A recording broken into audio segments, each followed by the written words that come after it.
Un obradoiro de mercado que incluirá demostracións culinarias e talleres participativos para visibilizar o produto local e de tempada, un cocedoiro que permitirá degustar os produtos na praza ou levalos a domicilio, unha sandwichería artesanal baseada na elaboración de focachas e na fusión das gastronomías galega e arxentina, un proxecto centrado na pizza artesanal con masas inspiradas no pan de bola galego e unha opción de comida mexicana. Son as novas propostas que optan a incorporarse ao primeiro andar no mercado da Praza de Abastos. Que son diversas, conectadas e creo que de unha grandísima calidade. Eu quero dicir que é unha valoración e unha combinación moi interesante de proxectos consolidados e de proxectos novos que nos fan moi feliz. A sexta proposta refírese á continuidade da Fervella, o único negocio que se mantén aberto da etapa anterior. Faime especial ilusión porque é a continuación do único sobrevivente do mercado, que é a Fervella,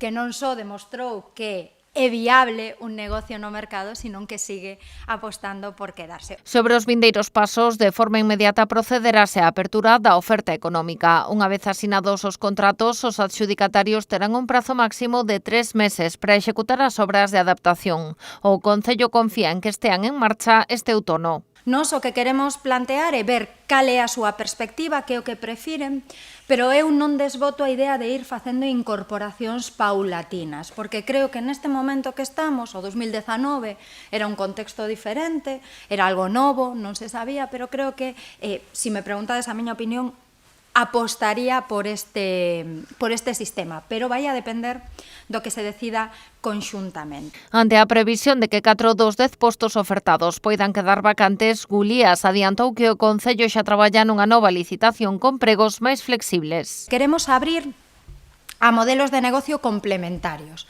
porque funciona ben. Funciona extraordinariamente ben. Artesanía, deseño, creación.